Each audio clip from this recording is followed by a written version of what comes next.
You're back. Hey, Yes, Draco. what's Welcome happening, back. Danny? I'm all right. What about you? You good? I'm good. This is episode 5 of Episode The Gunner 5. and a Devil. Yes, it's time flies. But we Yep. are back, and it's going to be a fiery one today. I'll just tell you that one. Yeah. Tell you that straight away. Before we get started, I do understand that this is a footballing podcast, not just necessarily pointed towards Manchester United and Arsenal. Yeah. We're both fans of each other's clubs. Yeah, not really. But also, we talk about different other football subjects. But also want to talk about each other as well a little bit, if that makes sense. Yeah, no problem. Like, how you been, Danny? How was your week?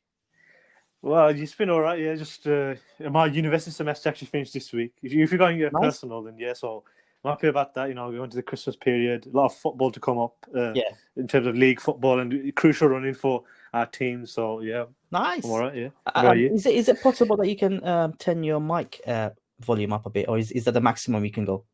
Well, I'll put the volume up. Is there any problems or?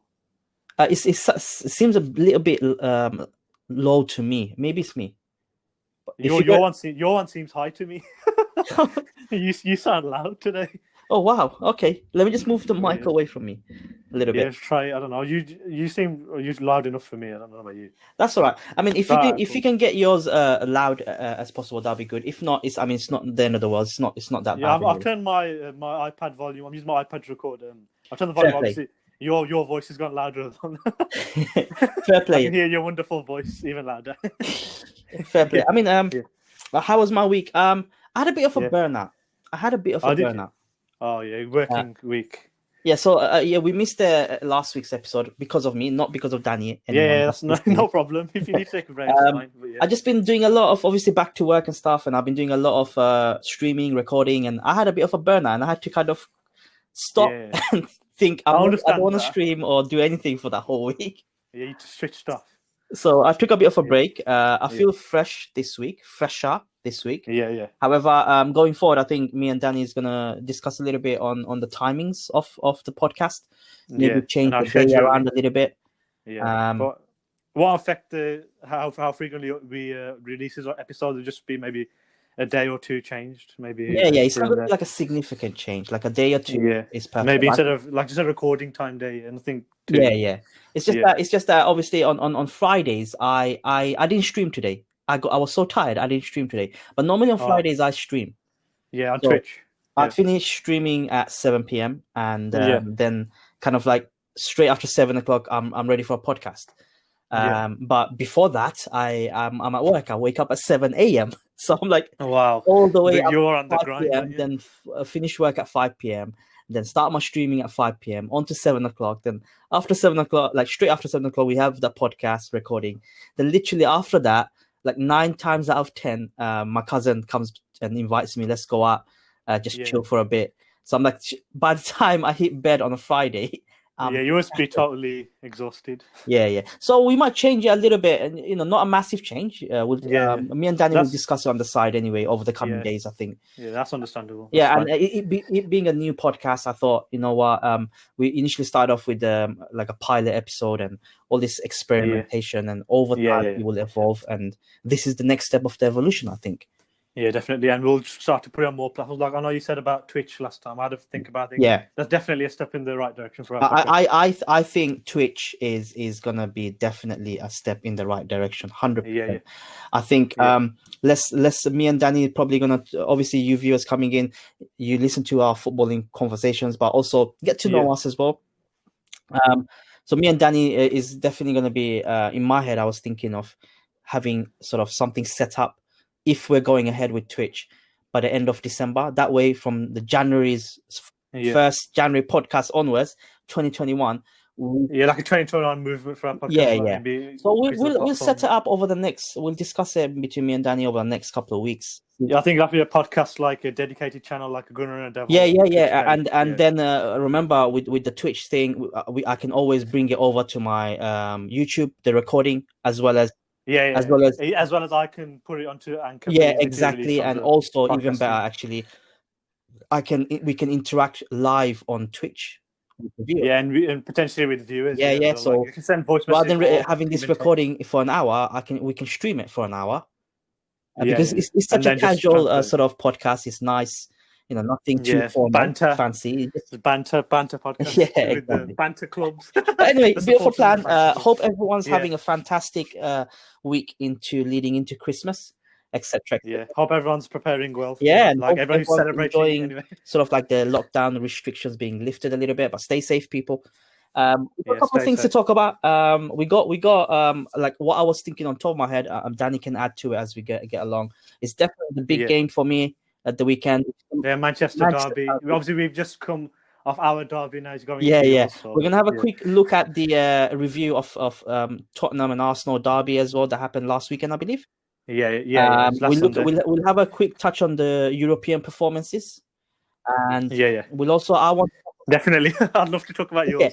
I want to talk about the Paul Pogba situation, right? So Let's dive straight in. Let's dive straight in. Should we start? Dive straight in.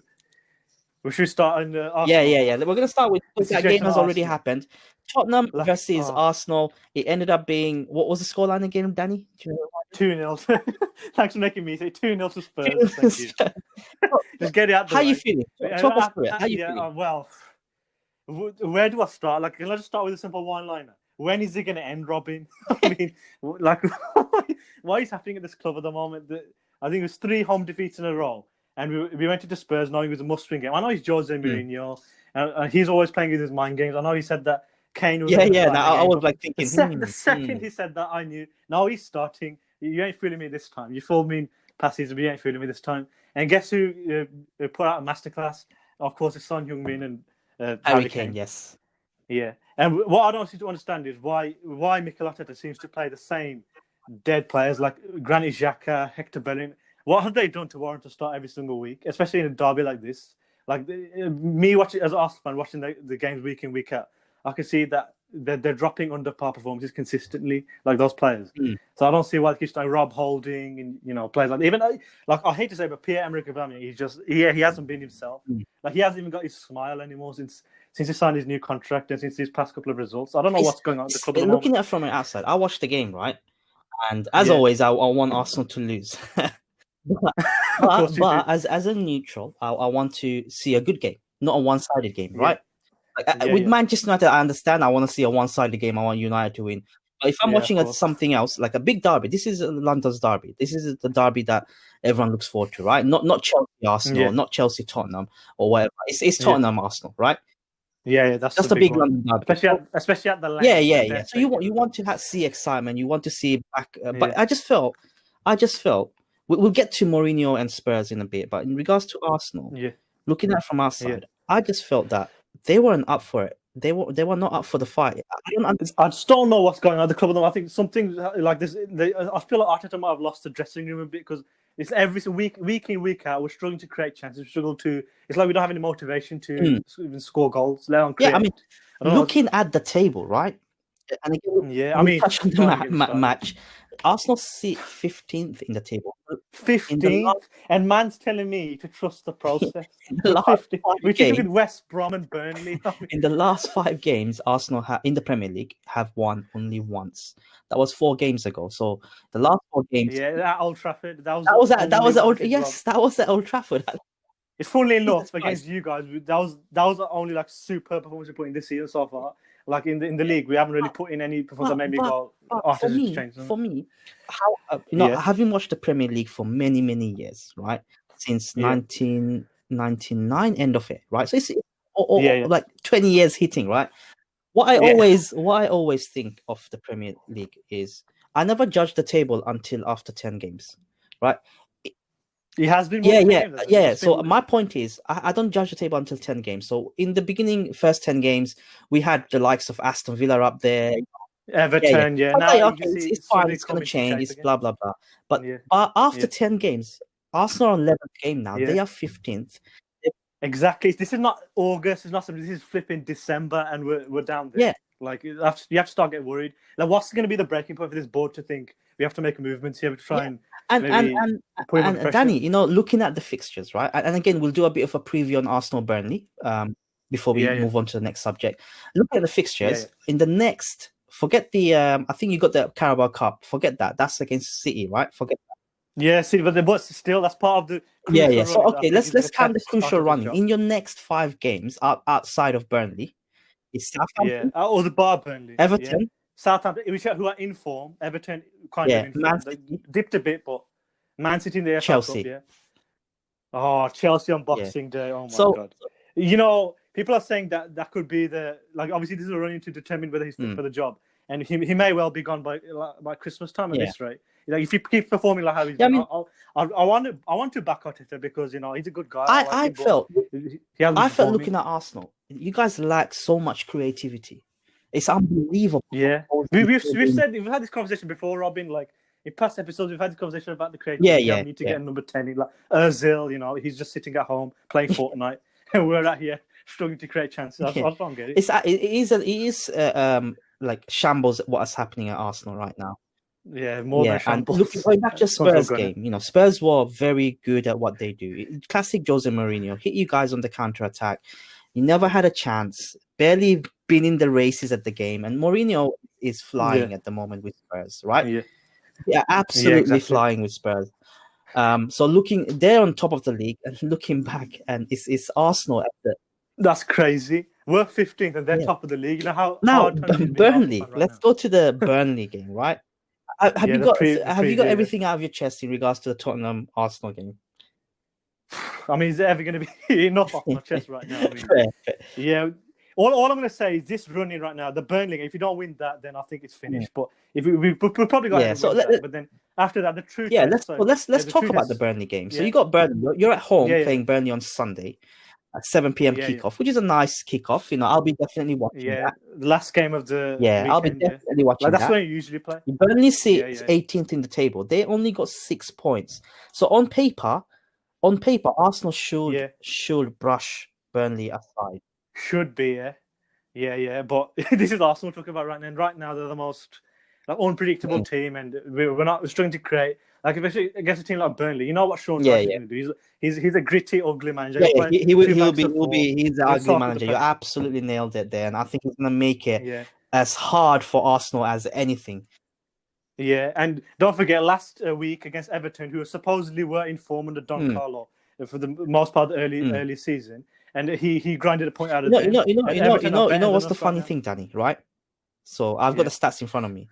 Right, Burnley in the last 5 games, despite the fact that they are 18th and only sitting on 6 points, their form is actually better than Arsenal's. Yes. Burnley. So Arsenal in the last 5 games, right? You guys won once, drawn once, and lost 3 times, right? Burnley in the last 5 games, won once, drawn twice, lost twice.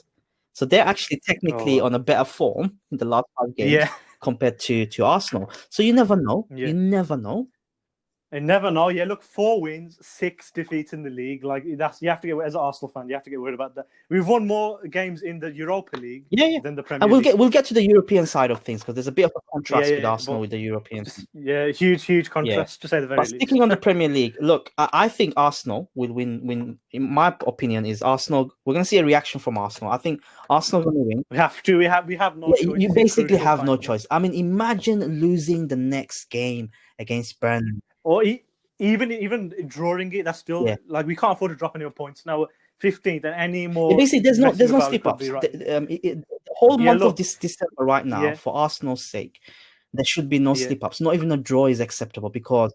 Yeah, even in the Chelsea against on Boxing Day, Everton, Southampton. Everton away is a tough place to go. Southampton. Goodison Park is always difficult. Southampton, who are 5th in the table, and they've only lost to us in the last 5 games. Yeah, you guys, super sub Cavani. Yeah, Cavani, and even we won right at the end. They are a good club. They're having a good season under Hassan Hutel. They're playing a nice style of football this season, definitely. So it's going to be. I think Arsenal will win, but I think, as you're right, Sean Dyche will make it hard for Arsenal. Yeah, that's what I'm worried about. And if you get anything less than a win, I just don't know anymore, really. If you guys lose this game, right, the worst position that you can fall on, you can't go 17th or 18th because the teams below that have got 7 points. Yeah, West Brom, Burnley, they're really bad. You guys can potentially drop to 16th. So only one drop. Even if the remaining team below you win the games. because they've only got 6-7 points. You guys are on 13 points. So you can still drop 16, but that will be worrying. That will be super worrying. I think if that happens, then I have to say the job is too big for him. I think he's going to turn up to be like, if he does that, he might end up being another, Paul Clement, who was he was at Carlo Ancelotti's manager, assistant manager, sorry, and he went to manage like teams like Swansea. He didn't work for him, so the fears are that he could end up being like that, and I feel sorry for him in a way because there's a lot of pressure on him. But if he doesn't come up to the task, then I think the job might be too big for him. He might need to get someone like like a Pochettino or a Allegri. But that's we'll be watching that particular run in December in regards to Premier League very closely in our podcast as well. Because I think going forward, now that the Champions League group stages are done, Europa League. Europe will be a break from the Champions League and Europe basically, and we can. Until there'll be a lot of Premier League games to cover. Next focus on domestic football, and you guys still in the EFL Cup. You got the EFL Cup as well. Are you guys still in it, I believe we are. You know what? I'm not even sure. No, we got. I think we got knocked out on the first round or the third round. The third round, whatever. Did you? Thankfully, because I'd rather not be in that competition and waste any. Well, he's still a major trophy, but I mean, I'd rather go for the top four. I'd rather us go for the top four than have been distracted by even the Europa League. Now, I'm not really caring about it. I heard some United fans calling for the likes of Bruno and Cavani to be, players like the top players to be rested for like the round. I think now with the Europa League, we can genuinely rest some of our top guns and. That's obviously you don't want to be in the Europa League from the Champions League. You don't want to drop out, but we got to take advantage of the situation. Right, so let's kind of look ahead now. We looked at Arsenal, Spurs, and potential Arsenal running in the table and what impact. Can I just mention one thing? That goal from Son. That was flipping brilliant. I was watching it. Oh my! And when did that really happen? I just want to mention. I know I'm an Arsenal fan, but even Arsenal, you got to admire the goal. Just need to get them to finish like that. Yeah, I mean, there's nothing any goalkeeper can do about that. Any defense, really. But disappointing. This running is crucial. Obviously, the Burnley game, the Southampton, Everton, Man City, Chelsea. Those are crucial games. These are going to be crucial games for Arsenal. For Arteta, to save his job. Just to close the chapter on this particular subject. The next 2 weeks for Arsenal will determine whether Arteta, for me, keeps his job on. Yeah, exactly. That's exactly what I'm saying. Like, this is his true test of his credentials, whether he's ready or if this job is too big for him. So I'll pray for it. Right. So let's move on to the next bit. Let's look at before we go into the Manchester derby. Let's look at the European, since we touched upon it already. We did touch upon it. Obviously, your game was crucial, whereas ours was I want to talk about that. Bloody hell. Yeah. Should we talk about yours first? I mean, ours was a dead rubber. Yours one was crucial to stay in the Champions League. Went, Oli the master tactician, decided to play 5 at the back. Yeah, I mean, we bloody needed only 2 wins. I mean, out of the last 2 games, we needed 1 point to go through, and we lost the 2 games. Yeah. Oli decided to go for 5 at the back, which was absolute disastrous. They played it's horrendous. I don't know why you played 5 at the back in the game. We were 2-0 down in under 15 minutes. We were never in the game in the first half. Second half, we had to attack because we had no choice. We got a couple of goals back. Pogba, obviously, we'll talk about Pogba. I want to get your view on it as well. The situation. But it was watching that game was an absolute disaster class. The 2 goals that we scored, it seems like the referee gave it out of pity. Like, there weren't goals. One of them was a handball. Other one was never a penalty. So I think the referee just gave it out of pity. Like, you know what? They're knocked out. They're just the state of our clubs, man. But I am fuming. I'm furious in regard to what Oli has done. Look, I have said Oli out for a long time. I'm going to stick to that. So I'm not going to bother repeating myself. It's not about Oli in or out with this game. It's about the mentality, the tactics. We got it wrong. And how many times did we get that particular thing wrong over and over in the past 2 years under Ole Gunnar Solskjaer? We did not have to play 5 at the back. Even if we did 5 at the back, we should not be considered. We should not be going 2-0 down in under 15 minutes. I mean, we got bloody 5 at the back. Exactly. So Absolutely gutted to lose out on the place and out of the Champions League into the Europa League. Yeah, the worst thing was that you won the first 2 games. You went to the Parc de France and smashed Yeah, PSG. we had. I think the crucial game. You undone all I think that the hard crucial work. game Yeah. is the Istanbul away. Like Istanbul away, we lost 2-0. Yeah, that was the game that gap in the defense allowed Demba Ba to go. I think That's the moment for me. Campaign, looking back now, definitely. After 6 games, looking back now, that game costed us the Champions League spot into the next round. If we had won that and lost the game like we did against Leipzig and PSG, we still would have been through. So I'm absolutely fuming that we are out of the Champions League. It is going to be another reality check for Manchester United. I think there are loads of things that needs to change at our club, despite the fact that the Premier League form is improving. That's different, come back to that. But in regards to Arsenal, on the other hand, you guys have a 100% record on the League. 100%, 6 out of 6 wins in the Europa League. But I know with the Europa League, I've said it before, like the group stages are kind of, especially for teams like Arsenal, the Premier League teams are going to it. They play the less, the pub teams that was in your group I've never heard of. Like, even Dundalk, the Irish champions. I mean, they're probably all like half. Yeah, apparently they are. The half of them are like flipping part timers. Like the goalkeeper's 39 years old. Long started, and he thinks he's the Irish Buffon or something. he let in 4 goals. Yesterday wasn't he? 6 out of 6 wins in that, but then just watch us going to the knockouts a struggle. Because we'll get someone that's more serious in terms of the Europa League. Next round is going to be the fun round because you've got Champions League teams dropping into the Europa League. You've got decent clubs qualifying who are already in the Europa League into the next round. We've got about 3 or 4 English clubs in the Europa League. I think we have 4 now after you guys obviously dropped in. We have 3 English in the Champions League, including you now. And Manchester United.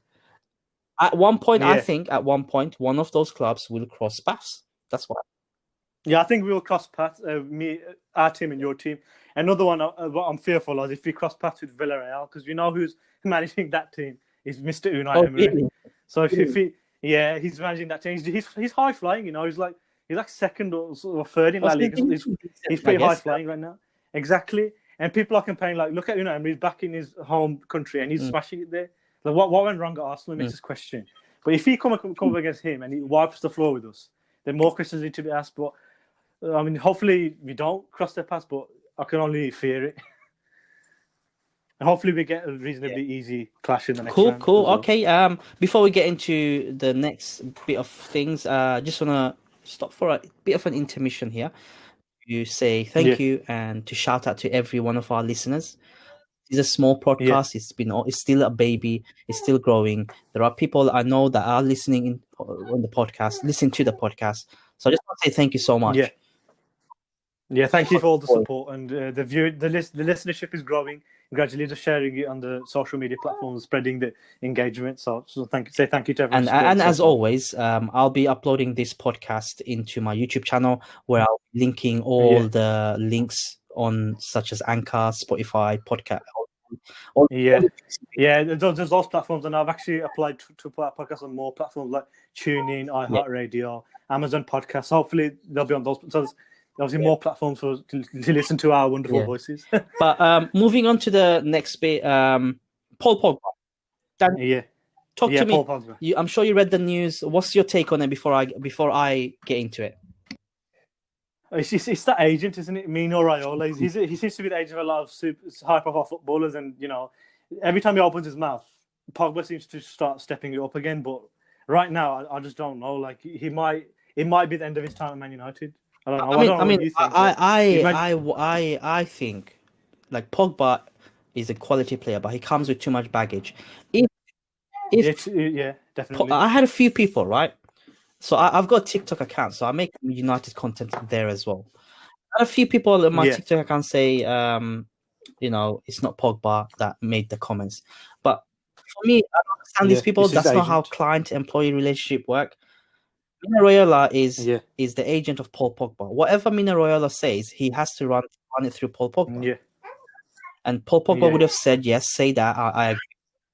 Oh, he would have had to approve of him saying. Yeah, You can't just come out exactly. with those comments. If the agent came Oh, out, if for some odd reason Mina Royala decided to speak without Paul Pogba's permission, by now Paul Pogba should have come out and said, "This is wrong, false news. Actually, I want to stay." But he exactly. hasn't, and he's done that so many times now. This is that last. He's a bit of a diva in terms of footballing terms. He's a footballing diva, isn't he? Like, Yeah. And he'll throw a and tantrum I if he think wants. with Pogba, I think he's got shown up. Personally, for me at United, Yeah. he came in as the big star, ready to take the United back into the glory days. We're going to build a team around him. Yeah, exactly. And he was In youngster 4 years, as well, he's had for me less than 10 games. Less than 10 games. That is of quality. You have that. The one that comes to mind, Manchester Derby 2018. I think that was a real good game. I think it was Etihad. That's one game that a lot of speaking to a lot of United fans. That's the one game that they can remember of Paul Pogba.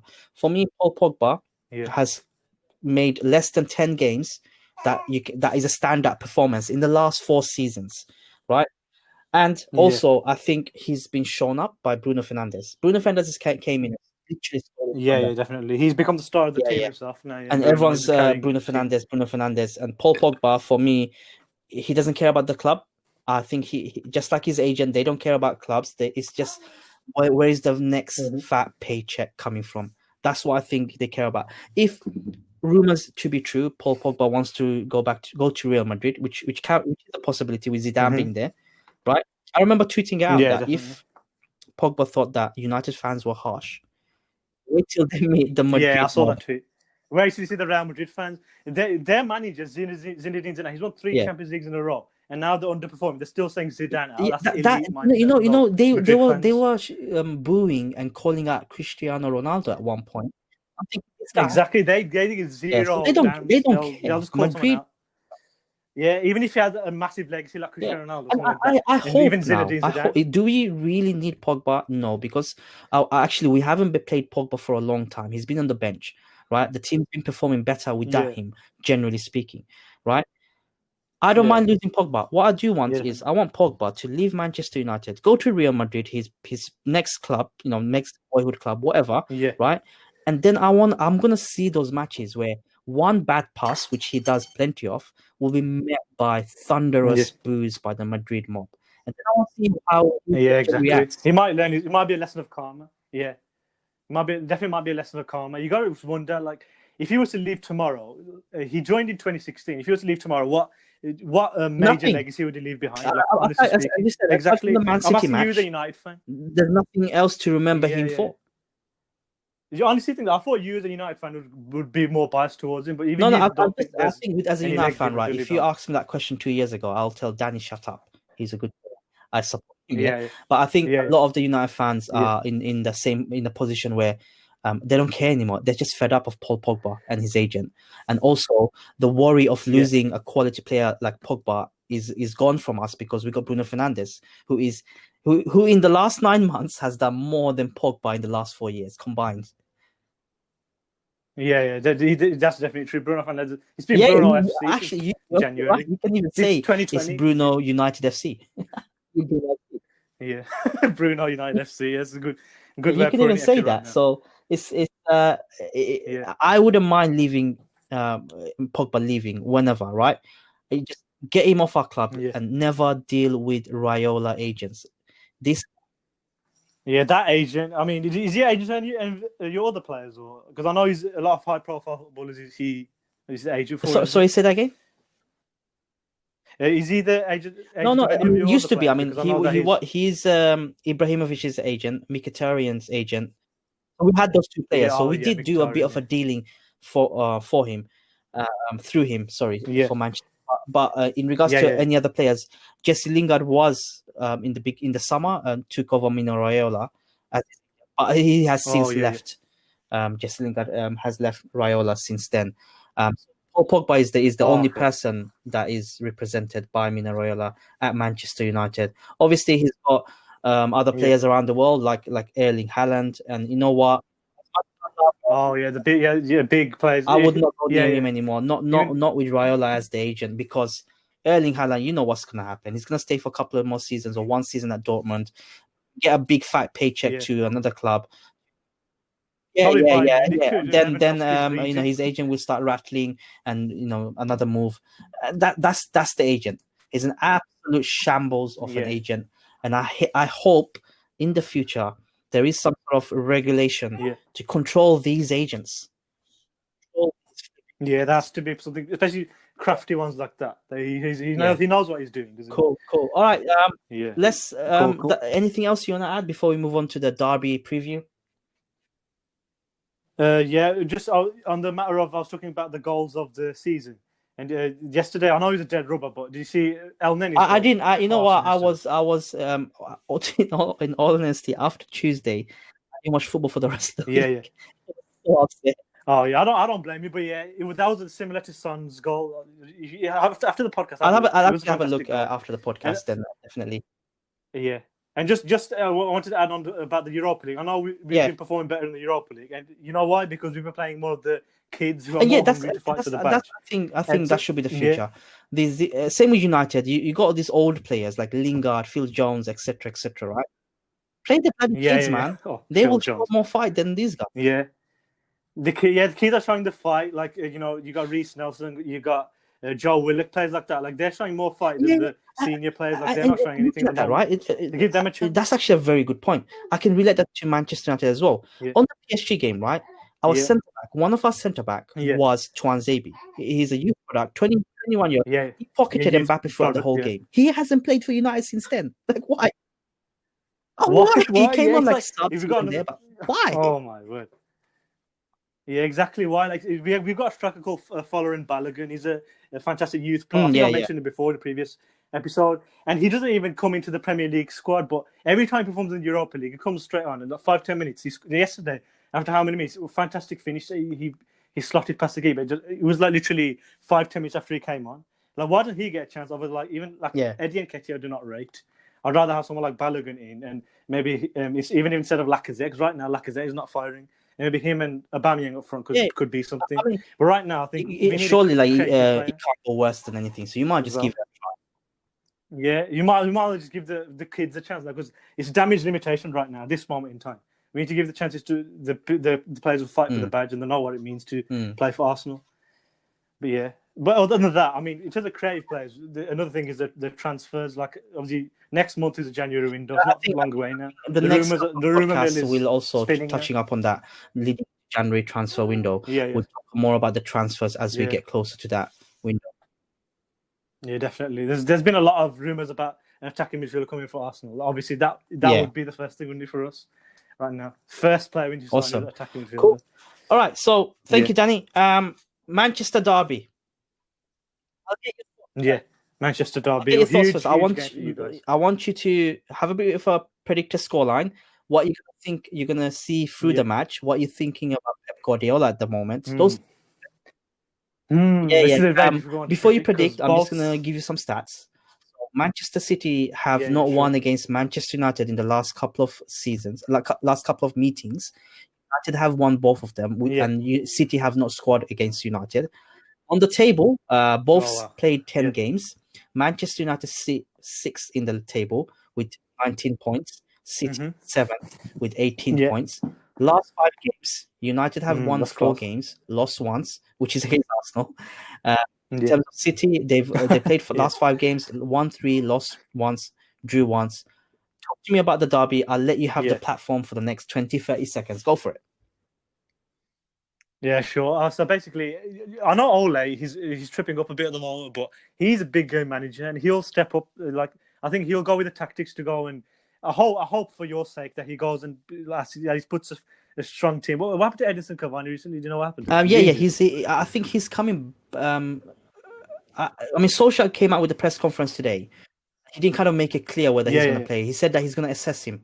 So he hopefully for your games sake, from Oli, but I don't think Oli's clever enough for mind games. Yeah, he's not there. He's too nice. He's too nice. Even Arteta's like that. Yeah, they're too nice. But they're not like Mourinho. But I think he'll set up a team with Bruno Fernandes, Cavani, Martial. I think he'll go with a full strength team. And United have a tendency to turn up in a game like this, don't they? So, and plus even I know it's a weird season in and of itself, but Even Man City have been like in these kind of games. They've been suspect, haven't they? Obviously, we discussed about Pep Guardiola, how his coaching has been affected in previous episodes. So I think it's hard to predict, but I think maybe United could turn up.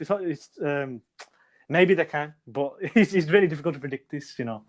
Maybe United can nick it. Yeah, I mean, for me, it's not the biggest game of the season for me. Biggest games I look forward to the most is actually Arsenal and Liverpool, because we have more of a history than Man City. Man City is just the oil money club.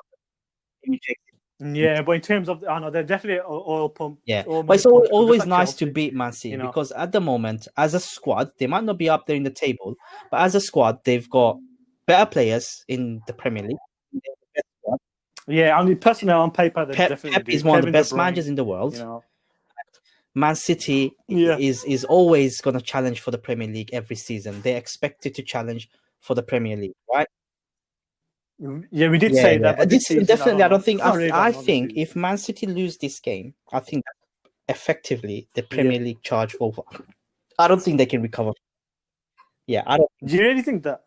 I know it's December. I think they're going for the Champions 2021's games and everything, but Christmas games, they're going to the Champions League. But when you're Pep Guardiola and you've been convinced to sign a new deal, you think I'm going to go for the title and also the Champions League in the long run. I know they're qualified and everything, but I mean, if they can't even make the top, if it's just going to go for the top 4, then it seems a bit of a downgrade for them, doesn't it? Yeah. And they'll be competing for the title in past season. Okay, so what's the score prediction then? What are you before you do your score prediction? What are you looking forward to that game, Manchester Derby? What are you looking forward to the most in your head? Just as a quick thing, what pops up on your head the most? What are you excited? Yeah, definitely. What comes to my head straight away is that playmaking comparison between Bruno and KDB. Who's going to turn up out of them two? Yeah, that's definitely a big one. And also, how are you going to respond after being knocked out of the Champions League? Are they their confidence, is they going to take a knock, or are they going to turn up in a big game like this and know that this could be like, if you win this, you're well and truly like. I know it seems a bit thingy, like over the top, but we are. If you're not very far off. Spurs are 24. Let's look at the table, right? Spurs are 24 points with Liverpool, right? Yeah, just look at the table. We are 19 points. We got a game in hand, so. In hand, we are you got points off the top. In that. Imagine, just imagine Ole masterclass in this game. You never know, and then that game in hand gets won as well. Anything's possible. This is 2020-21 season, and this 2020 year. Like, we've seen all the weird, bizarre things happen this year. I wouldn't have put it past that to happen. Like, Man United to go on a title charge. It's Spurs and United at the top, the two clubs I despise the most. Yeah, I can imagine. For an Arsenal fan, Spurs and United are probably the worst nightmares. And us fighting for the championship if Arteta trips up now. I pray for his sake he rescues it. For us in this running. Obviously, we've talked about that, but yeah. Best of luck to you. For me, let's do. So I did my match preview already on my channel, but this is an extension to my match preview. So Derby, as I touched before, I don't see it as I see it as an exciting game. It's a nice game, but Liverpool and Arsenal are the games I look forward to the most, right? But it's always nice to shut up the so-called best team in the country. Well, clearly not anymore, but. For me, I am quite excited by the form in the Premier League that we are in currently. I think we turned a bit of a corner at the moment, and always, I didn't tweet it yet. I should be tweeting it. I completely forgot to tweet it. I was going to tweet that. 100% guarantee you that Manchester United will beat Man City after what happened in Europe, because we always, as you said, we always seem to have a bit of a reaction, right? Yeah. You'll have absolute crap match, and then the next. Exactly. Like we play like a prime Barca. From playing for like a League Two Walsall FC to 1970s Brazil with Pelé and Bruno. Exactly. So I think for me, Manchester United will. I predict it to be 1-0. I think we are going to beat them, because we are going to line up as always. We lined up with Liverpool, with City in the past, against the big sort of clubs that are expected to have the ball a lot and push us a lot. We tend to be playing very defensive 5-3-2 formation and hit teams on the break. And the last 2 games that we beat Man City, we did exactly the same thing. We soaked up pressure and we hit them on the break, and they became tired, and we went on the front foot, if you know what I mean. So I think United will beat Man City. I like your confidence. I admire your confidence, especially after I've seen that with Oli in 2 years. Like, we have an absolutely dreadful game. Most inconsistent top to someone like, say, even we are Fulham, and then following week we beat Liverpool. That's the thing about Oli's reign. When he leaves, the one reign that we can remember, if he gets the sack, is the inconsistency. There was games where we beat PSG away. Yeah, it was. Then we lost against Istanbul. Like, come on, man. Yeah, definitely. Like, it's inconsistency. The reason why I say 1-0 and not a bigger scoreline, because I think this game is quite important for both the clubs, right? We're so like off the pace in terms of the top of the table, especially Man City.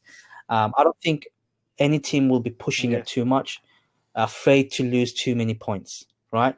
Because it's not just about the derby for both clubs. It's also the next 3 weeks or 2 weeks worth of football with no European. Yeah, exactly. It's going to be straight. It's going to be straight. We're gonna start getting game weeks where we play game every 2 days, isn't it? Leading up to. Yeah, exactly. It's going to be the managers will start be very crucial. So I don't think tomorrow's game is going to be that much of a. If people are expecting, I would love goals, but if people are expecting, it might not be a glamorous match, because it's like it happened with you guys didn't play Chelsea. I think Spurs versus Chelsea, games like that. We hyped you up so much and ended up just being in there because both teams exactly. So I think it's going to be a tight game, but I think United will end up winning the game, which will leave Man City in real trouble. I expect United to win the game. I expect a reaction in terms of lineup. As I said, I think we're going to go for a 5-3-2 formation. I do fully expect Cavani to play. You reckon the I mean, we tend to play 5 at the back against Man City. We've done that for the last 3-4 times we played them. And Liverpool. We play 5 at the back and hit them on the break. That's the only thing that Ole Gunnar Solskjaer knows how to do properly, and I think he knows how to do that properly. Unfortunately, it didn't work out for him in Europe. But I reckon we're going to do it like that, then potentially change formation to a 4-3-3. In regards to the lineup, first and foremost, let's get the elephant out of the room, out of the way first. Paul Pogba, I don't think he'll start. He shouldn't start after what he has said and done. I think it'll be embarrassing for the club and Ole Gunnar Solskjaer to start. It sends a wrong message across to the rest of the squad that you can say anything and yet still start in the derby, despite Paul Pogba having his best game against Man City in the past 2 years. I do fully expect Cavani to be starting up front because I think he'll just show up. I reckon he can get a goal. And I do like Cavani as a number 9 more so than Martial, as we said, touched upon. Because obviously he's a proper number 9. He might not get you 30-40 goals a season because of his age now, but he's the mentality never goes. He's a proper number 9. So it's like the age, it's the number 9. They don't know what to do.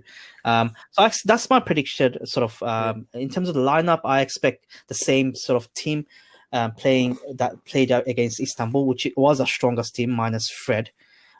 Instead of Matic, Fred will come back. He was suspended in the European stage in the weekday, and I expect similar team. I expect instead of Greenwood and Rashford starting up front, I expect Cavani and Rashford to start up front because Martial's just came back from an injury.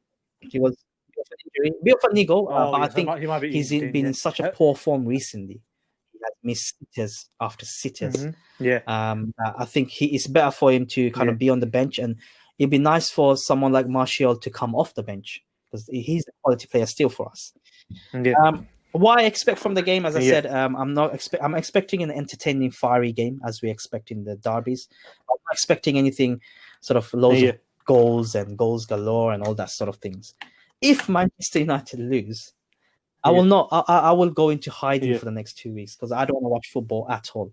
I don't want to watch football. Yes, and that's how it is at the moment. It's happened before with me. Even right now, we're not playing well at all, but I still want to see Arteta make some movements and push back in. Push back into the top half again, but Anyway, what are your thoughts on Scott McTominay? How he's been starting the game. I know.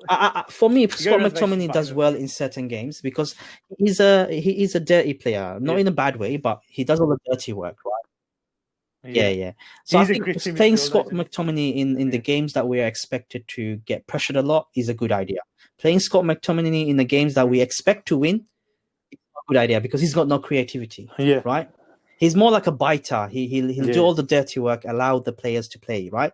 And that's something good I admire about Scott McTominay. But he should only be used in those types of games, like Man City.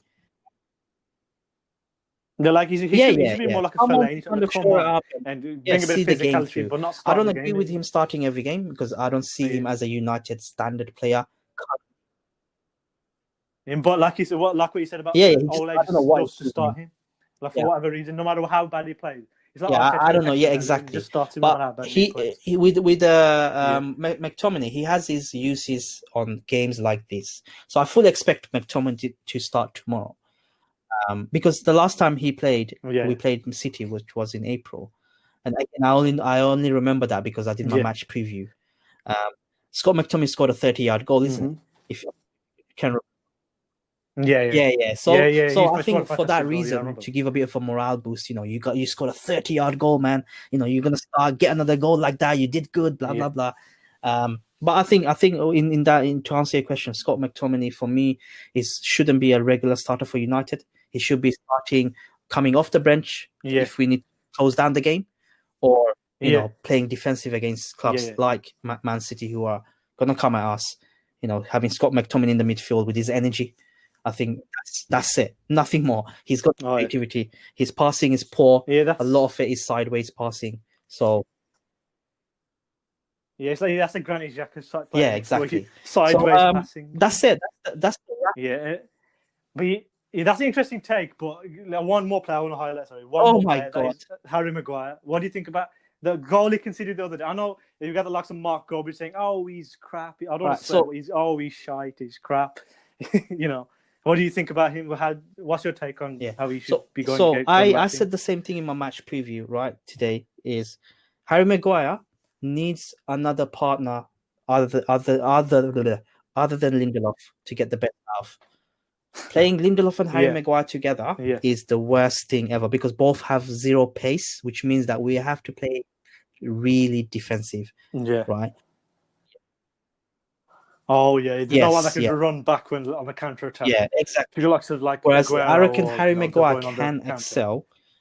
He's got good attributes, but I think with Lindelof next to him, they get caught out. Teams know it that they are slow, so the pace catches them out every time. And I think his morale is very, very low at the moment. Obviously, a lot of pressure is on him being the club captain, which I don't agree with that he's the club captain. But for me, to get the best out of Harry Maguire, should be we should have another defender who is more pacey around him, right? Now, to get the best out of an 80 million pound defender is absurd. Like 80 million, it's a hell of a price tag. Like how is that even in the same sentence?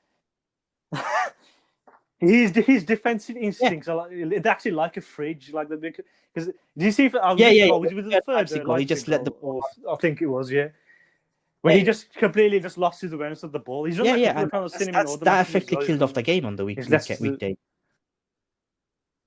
Yeah, exactly. Like you had hope when Pogba came on. Harry Maguire is not worth 80 million pound at this current stage. Nowhere near. He's not.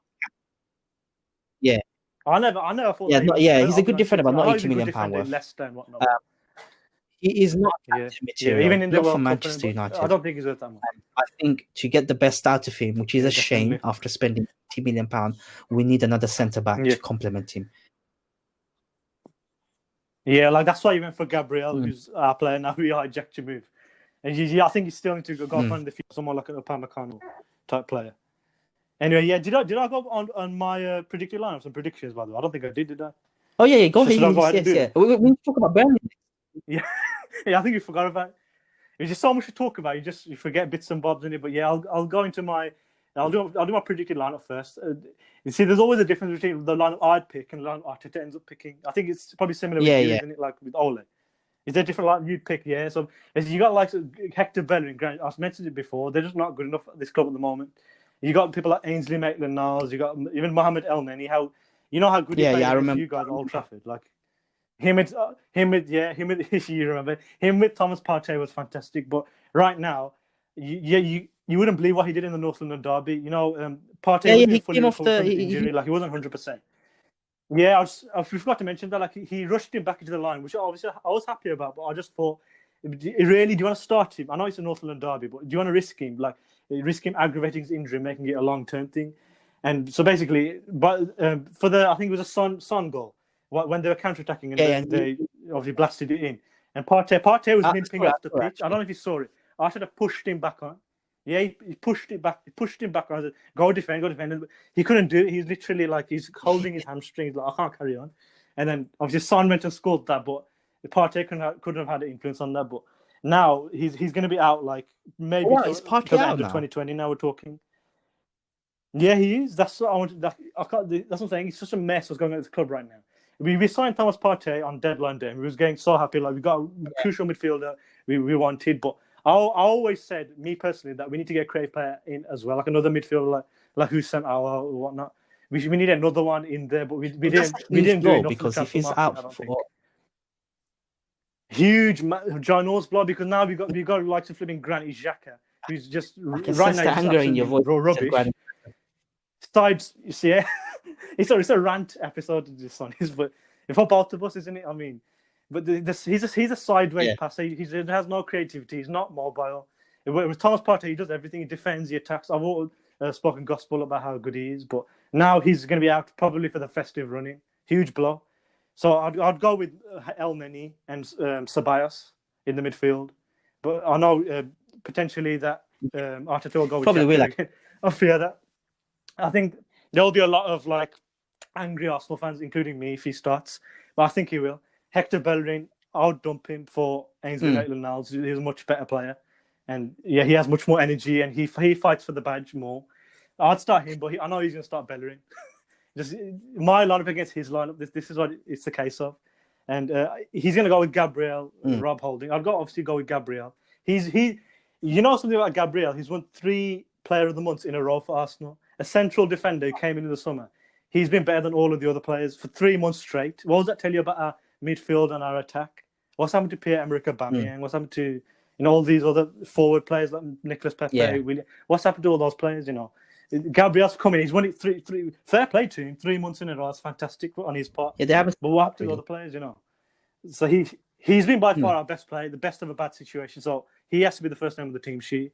Maybe Arteta will go with Rob Holding, but I'd want someone like David Luiz back in. Yeah. I mean, we haven't got many options other than. Yeah, but David Luiz is experienced and he's got the Brazilian partnership. Like he can communicate well with Gabriel. Hopefully he's not injured. I think he should come back in. There was Kieran Tierney. He has had a iffy couple of games, but I think he should come back in. Keep the faith in him. He's a fan favourite anyway. He's like Liverpool's Robertson, Scottish. He's got a big future ahead of him. I've said about the midfield already, and Nicolas Pepe's got 1 game left of his ban. So hopefully after this Burnley, you can win this Burnley game. And he'll be back for those crucial games, Southampton, etc., etc. So I'm looking forward to having him back in the team because he's been performing in the Europa League. Obviously, we've been playing him more in that because he's been banned domestically. Yes, and Willian he's been okay, but he hasn't been creating enough. Like he's been putting lots of crosses. I saw this stat, like we had like a ginormous amount of crosses in the North London derby. I just don't think that's it's like a Sam Allardyce tactic. And he just push long balls in and like what happened to the Arsene Wenger, the tiki-taka football? I'd love to have that back at our club, but right now he ain't there. So I'm saying, let's hope Arteta finds a way. But Aubameyang, I'll keep the faith in. I'll start in, and Lacazette. Pepe suspended right now. Yeah, Pepe suspended. He's on a 3-match ban. Like his second or third game now. So okay. This is his 3rd game of his ban. So after this game, he'll be back for the Southampton. So hopefully we can get the 3 points here, recover, get back in the top half of the table. The way the table is right now, if you get 3 points, we're back in the top half again. Because everyone's been beating everyone this season, haven't they? Yeah, so hopefully, we can handle that match appropriately. I don't think we have got any other choices right now. Aubameyang and Lacazette are going to have to start up top, but I just pray that they can end their goal droughts, especially Aubameyang, because he needs that confidence. Arsenal awarded their Premier League Goal of the Month to Aubameyang, who's and it was a penalty. It was a penalty against you guys. Jesus Christ. Where's his actual finishing skills gone? I know he's been starved of service. To be fair to him, like that's what I'm gonna touch on if you have time. Yeah, I mean, we need a creative player we're in on there. the 54th we've been minute. linked with a couple. Last 5 minutes, we can talk about the transfers actually. Yeah. Both of players and managers, because I know if Arteta and Ole come out, there's managers that have been linked as well. But I just want to say last thing, score prediction, just fingers crossed. I'm going to say 2-0 to Arsenal. I hope we can grind that out, and you do absolute wonders for our confidence going into that horrible. All right, thank you, Danny. Thank you for that. Yeah, a lot of energy today. I'm just whilst we're still live, not live, but I'll say it live anyway because Leeds are winning 1-0 against West Ham. And they went up to. Oh yeah, I've seen the score. Yeah. Huh? Who scored? Is it Bamford or? He killed. Is it Patrick Bamford? Someone scored. Who was it?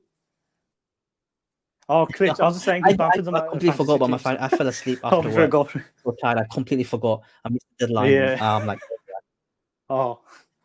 All right, let's head into the last bit of segment, which is transfers. We haven't done that in the last podcast because let's face it, we forgot about it. Yeah.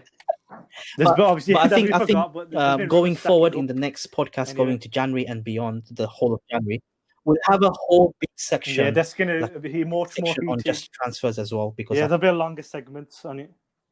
Especially as deals, if and when they happen. Yeah, so let's start latest transfer news in regards to Arsenal. Danny, what have you got for us? Because you probably look at it more than me. Well, yeah, over the couple of weeks, we've had a couple of links. Obviously, there's the links between Dominic Szoboszlai from RB Salzburg. I told you about him before. The links have been hotting up with him. He's Hungarian and he's 20 years old. He's a really promising player. And but I've heard that there's some Bundesliga clubs interested in him. So, Bayern Munich, I heard might be looking at him to replace Thomas Muller, which is just like how they might be looking at Haaland to replace Lewandowski. So that's worrying. So hopefully that how I've been saying about Arteta is largely at fault for the the performance we've had, but you got to look at some of the players that he's starting week in week out and they're not performing. So some obviously Arsenal fans are arguing that he needs the backing. In January, we need to be patient with him and give him the backing, regardless of this running. Some Arsenal fans are saying that. They're really patient ones. I'm not really patient right now because I've been patient enough with him. But there are some that are saying that if he gets the financial backing in January, do you think he'll get the financial backing? And that's a tough question. Exactly. It's like your owners. You just don't know. Yeah, you got the Ed Woodward and Glazers. You've got American owners as well, just like we have. You've got the Kroenke family, and if you don't know when they're going to turn up with the money, like they gave the Thomas Partey money on deadline day, but the rest of the window he was worrying, they're not going to give us enough budget to pay for players like that. And obviously the Hussein deal fell through. You know how angry I was about that. So I pray that a deal like that could get done in January. I know that January is harder for major transfer deals like that, but. We've got deals like that done before. Yeah, it's much needed. And you guys went and bought Bruno Fernandes in January. We bought a January transfer window does work. 2018. So there's no excuses. Yeah, it can work, but it's usually more for if you got players injured, a replacement in there. But I think that we need to. I don't care if it's January, not summer. We need to go and make those transfers like it's summer, like it's a new fresh season. I hope they revive the interest in Hussein Aouar. I've heard that there might be. Some sources have been saying that, and you've also been linked with of Isco from Real Madrid. Maybe that's He's been out of favour there recently, and he's better than Dani Ceballos right now. Obviously, I've always been a fan of.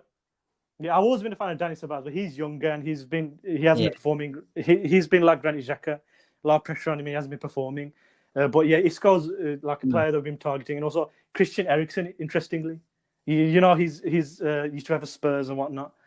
He's still only 28, believe it or not. So it could be, exactly. So and obviously that's an option. And another option is aside from transfer, that's probably the most important transfer. Because in January we had the opportunity to re-register our squad.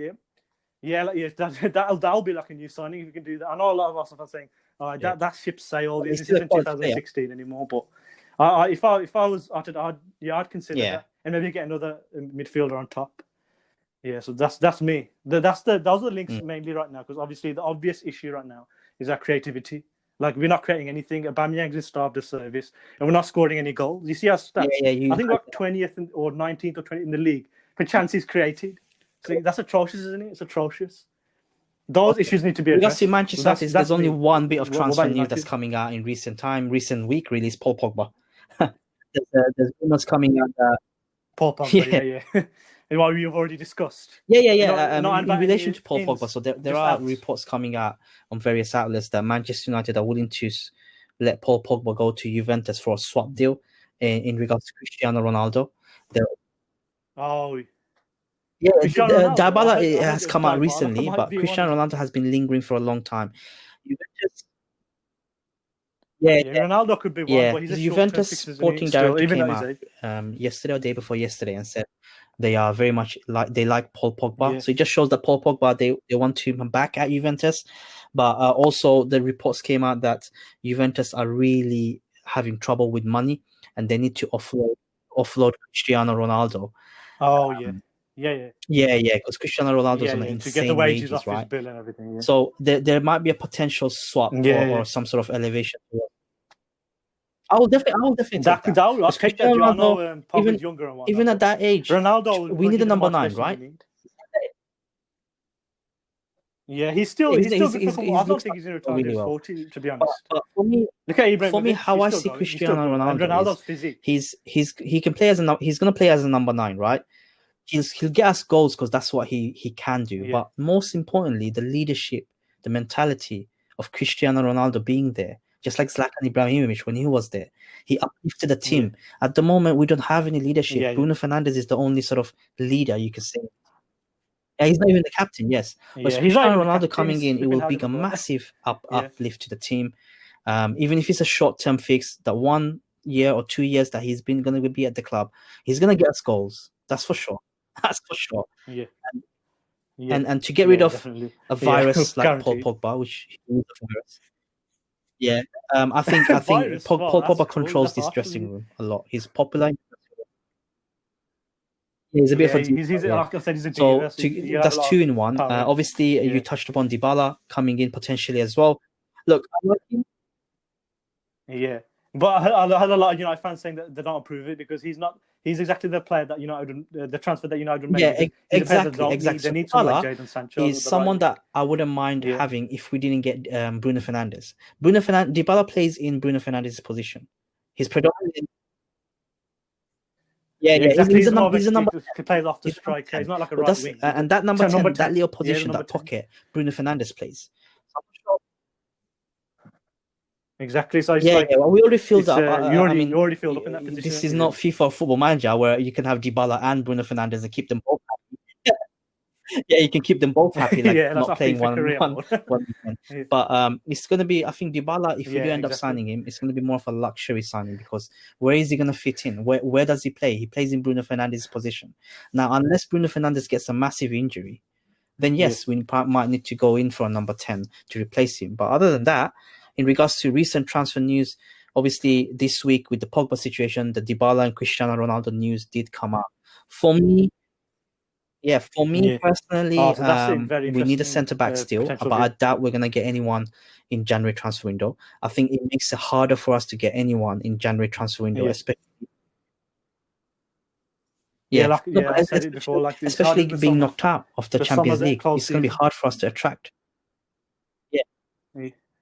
Oh yeah, they're trapped. Yeah, he's been a problem with us as well.